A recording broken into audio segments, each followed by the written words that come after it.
Everyone, मैं वर्षा आपके अपने यूट्यूब चैनल वर्षा एजुकेशन पॉइंट में एक बार फिर से स्वागत करती हूं। दोस्तों, कैसे हैं आप? आशा करती हूं स्वस्थ होंगे, अच्छे होंगे, आपकी स्टडी अच्छी चल रही होगी। तो दोस्तों, हम लोग पढ़ने वाले हैं महत्वपूर्ण प्रश्नावली। ठीक है, महत्वपूर्ण प्रश्नावली जैसे कि हम लोग कंटिन्यू पढ़ रहे हैं। तो अब मैंने जो है एक दो क्लासेस पिछले आप लोग देखे होंगे, 5 प्रश्न काव्यशास्त्र के ले रही हूँ, क्योंकि आप लोग में से कई लोगों ने बोला था कि मैम काव्यशास्त्र भी क्वेश्चन ऐड कीजिए इसमें। तो उसी को जो है देखते हुए मैंने जो है 5 क्वेश्चन जो है, ज़्यादा नहीं, 5 क्वेश्चन ही काव्यशास्त्र के, वो भी जो प्रश्न बनते हैं ज़्यादातर टीजीटी पीजीटी में, उसको जो है ध्यान में रखते हुए एग्ज़ाम के पॉइंट ऑफ व्यू से वैसे ही प्रश्न जो है करवा रही हूँ। और बाकी जो हम लोग पढ़ते थे हिंदी साहित्य में, चाहे वो गद्य विधा का हो, चाहे जो है पद्य विधा का हो, ठीक है, तो वो उससे संबंधित भी प्रश्न आप लोग को देखने को मिलेंगे। ठीक है, तो आज का जो है पहला प्रश्न है कि रस निष्पत्ति के संदर्भ में भुक्तिवाद किस आचार्य का मत है। ठीक है, रस निष्पत्ति के संदर्भ में भुक्तिवाद किस आचार्य का मत है। तो पहला ऑप्शन है अभिनवगुप्त, दूसरा है शंकुक, तीसरा है भट्टनायक, चौथा ऑप्शन है भट्टलोल्लट। तो इसका करेक्ट आंसर हो जाएगा जो है भट्टनायक। ठीक है, आचार्य जो भट्टनायक हैं, ये इनका आप समय भी याद रखिए, 10वीं शताब्दी। ठीक है ना, अब सारे आचार्यों का काव्यशास्त्र में समय भी याद करना है, क्योंकि समय भी पूछ देता है, बाकी सिद्धांत और मतों का पढ़ना ही, दर्शन वगैरह। तो भट्टनायक ने जो है किस जो है सिद्धांत का प्रतिपादन किया या वाद का, तो बताना है आपको भुक्तिवाद। ठीक है, क्या बताया है? भुक्तिवाद। अब भुक्तिवाद आए या फिर भोगवाद आए, देखिए दोनों नहीं, एक ही था, तो मैं एक और यहाँ पे लिख दे रही हूँ, तो आप लोग कंफ्यूज मत होइएगा। ठीक है ना, भुक्तिवाद या भोगवाद आए तो भट्टनायक जी का है। ठीक है ना, अब देखिए, अब भट्टनायक और ये चौथा ऑप्शन देख रहे होंगे आप भट्टलोल्लट, थोड़ा सा ना ये दोनों में जो है कन्फ्यूजन होता है। इनका जो समय है ये है 9वीं शताब्दी। अब इनका जो है सिद्धांत की बात करें, जैसे ये भुक्तिवाद जो है इनका है मत भट्टनायक जी का, भुक्तिवाद या भोगवाद। तो उसी प्रकार भट्टलोल्लट का आप देखेंगे उत्पत्तिवाद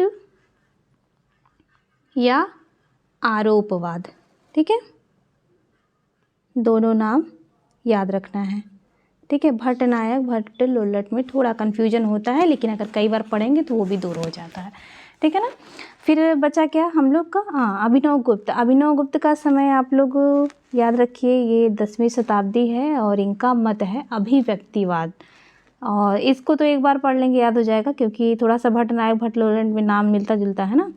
इनका है अभिनवगुप्त का अभिव्यक्तिवाद, फिर है शंकुक का है अनुमितिवाद। ठीक है ना, आई होप आप लोग को जो है जो समझ में आ रहा होगा, और जिसका तैयार होगा उसका रिवीजन हो रहा होगा।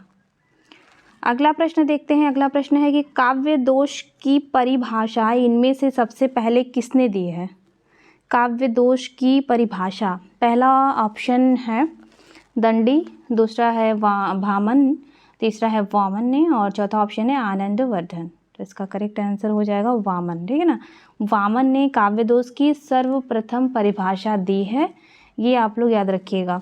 इनका एक कथन है, पूछा जाता है, और इसी काव्य दोष से ही संबंधित है कि गुण विपर्यात मानो दोषः। यहाँ मैं लिख दे रही हूँ, गुण विपर्यात मानो दोषः। ठीक है ना, अर्थात गुण की आत्मा के विपरीत अव्ययी दोष है। तो ये आप याद रखिएगा। तो बहुत ही अच्छा प्रश्न है कि काव्य दोष की परिभाषा किसने दी सर्वप्रथम? वामन ने। अगला प्रश्न है कि ये वाला इम्पोर्टेंट प्रश्न है, अक्सर ये एग्ज़ाम में पूछा जाता है।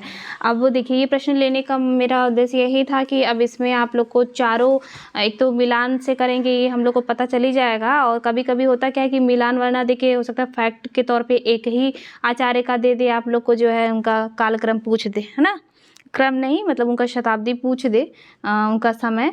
तो इस वजह से जो है ऐसे चारों हम लोग को मिलाएंगे तो रिवाइज हो जाएगा, चारों आचार्यों का समय। तो पहला वाले ऑप्शन से ही देखते हैं। है सबसे पहले आचार्य भामा। आचार्य भामा का समय है 6वीं शताब्दी। दंडी जी का समय है 7वीं शताब्दी, ठीक है ना।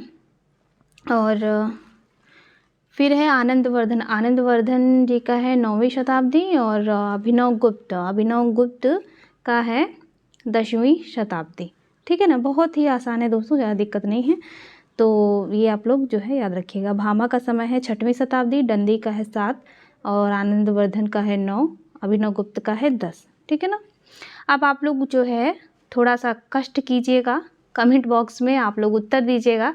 ध्वन्यालोक लोचन, ठीक है, ये किसकी रचना है, ठीक है ना। ध्वन्यालोक लोचन आप लोग जो है ज़रूर कमेंट बॉक्स में बताइएगा। नहीं अगर पता होगा तो देख के बताइएगा, लेकिन कमेंट जरूर कीजिएगा। तो इस प्रकार से जो है पहला वाला ऑप्शन इसमें करेक्ट हो जाएगा, ठीक है ना।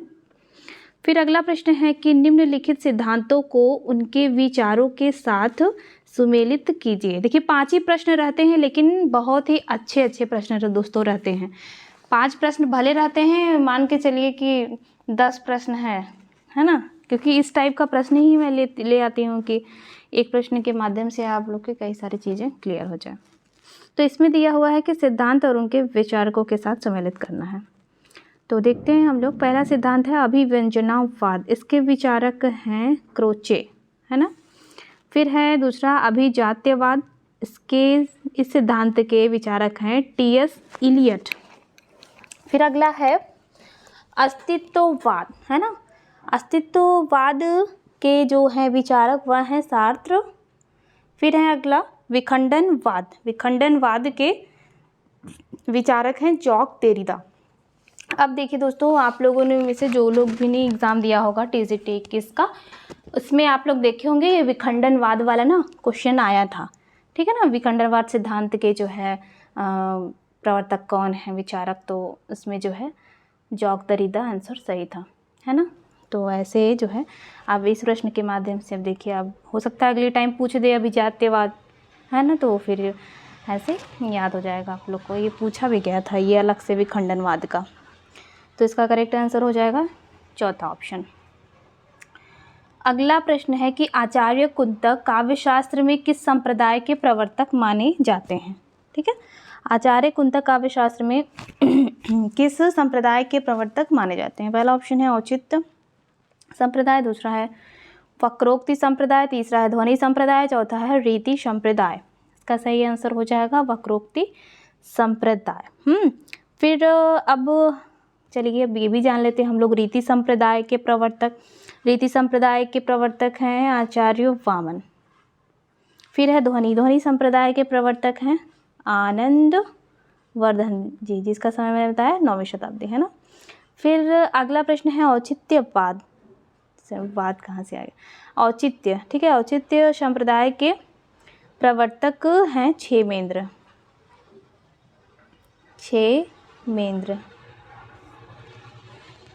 अगला प्रश्न देखते हैं। अगला प्रश्न है कि बर्नार्ड शॉ का प्रत्यक्ष प्रभाव लेकर सन 1935 ईस्वी में हिंदी में एकांकी नाटक की रचना किसने की है। तो देखते हैं। पहला ऑप्शन है भुवनेश्वर प्रसाद, और दूसरा है उदय शंकर भट्ट, तीसरा है राम कुमार वर्मा, चौथा ऑप्शन है उपेंद्र नाथ अस्क। इसका करेक्ट आंसर हो जाएगा भुवनेश्वर प्रसाद, है ना। तो भुवनेश्वर प्रसाद जी की प्रमुख एकांकी की बात करें, जो प्रमुख है, जैसे स्ट्राइक है, ठीक है, स्ट्राइक है, फिर है कारवां, ये सब इनकी प्रमुख जो है एकांकी है। और इनका एक है प्रतिभा का विवाह।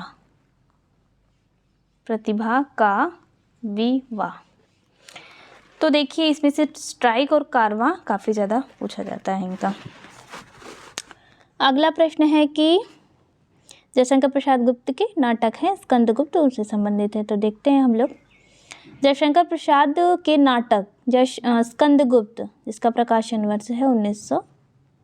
देखिए मेरी तो ना हैंड राइटिंग ना नोटबुक में अच्छी है ना इस स्क्रीन पे अच्छी है, बट आप लोग थोड़ा एडजस्ट कीजिएगा। जयशंकर प्रसाद के नाटक स्कंदगुप्त के संदर्भ में कौन सा वाक्य गलत है। इसका मतलब है कि 3 वाक्य बिल्कुल सही होगा, तो देखते हैं, इसमें है पहला ऑप्शन है कि इनमें गुप्त साम्राज्य की स्थितियों का चित्रण हुआ है। दूसरा है स्कंदगुप्त नाटक के केंद्र में तलाक और पुनर्विवाह की समस्या है। तीसरा है कलात्मक उत्कर्ष की दृष्टि से प्रसाद के प्रमुख नाटकों में इस नाटक की गणना की जाती है। और अगला है इसमें भारतीय और पाश्चात्य नाटक पद्धतियों का सुंदर समन्वय हुआ। तो देखिए, इसमें बी वाला ऑप्शन जो है वो बिल्कुल गलत हो जाएगा। स्कंदगुप्त नाटक के केंद्र में तलाक और पुनर्विवाह की समस्या है ना, ये जो है ऑप्शन गलत हो जाएगा। बाकी स्कंदगुप्त में गुप्त साम्राज्य की स्थितियों का चित्रण है, कलात्मक उत्कर्ष की दृष्टि से प्रसाद के प्रमुख नाटकों में इस नाटक की गणना की जाती है, बिल्कुल। फिर है इसमें भारतीय और पाश्चात्य नाटकों की पद्धति का सुंदर समन्वय है। तो देखिए, इस प्रकार से भले चलिए ये चीज़ें आप लोग को एक हम मतलब प्रश्न के माध्यम से ये ऑप्शन जो है एरर है, बट 3 चीज़ें स्कंदगुप्त के बारे में आप लोग को पता चली, है ना। फिर अगला प्रश्न है कि कष्ट हृदय की कसौटी है, तपस्या अग्नि है सम्राट, यदि इतना भी न कर सके तो क्या, सब क्षणिक सुखों का अंत है। स्कंदगुप्त नाटक में यह किसके द्वारा की गई पंक्ति है। तो ये भी मैंने जो है स्कंदगुप्त नाटक से ही लिया है, इसलिए क्योंकि बहुत ही अच्छा यह नाटक है और इससे काफ़ी ज़्यादा पूछा भी जाता है, चाहे वो इनके पात्र से संबंधित हो, पात्र से ज़्यादा तो इसके कथन पूछे जाते हैं, बहुत कथन है, बहुत ज़्यादा। तो इसका जो है पहला ऑप्शन है अनंत देवी, दूसरा है मुद्गल, तीसरा है देवसेना, चौथा है विजया। तो ये जो कथन है ना, ये जो है देवसेना का कथन है। देवसेना स्कंदगुप्त नाटक की जो है पात्र हैं, बाहुबली वो मूवी वाला नहीं है ना। तो जो है याद रखिएगा, देवसेना का जो है भी बहुत सारा इसमें जो है कथन दिया हुआ है। तो देखते हैं अगला प्रश्न, भय भी शक्ति देता है किसका काव्य संग्रह है। भय भी शक्ति देता है किसका काव्य संग्रह है। पहला ऑप्शन है नरेंद्र मोहन, दूसरा है उदय प्रकाश, तीसरा है जानकी वल्लभ शास्त्री और जो है चौथा है लीलाधर जगुड़ी।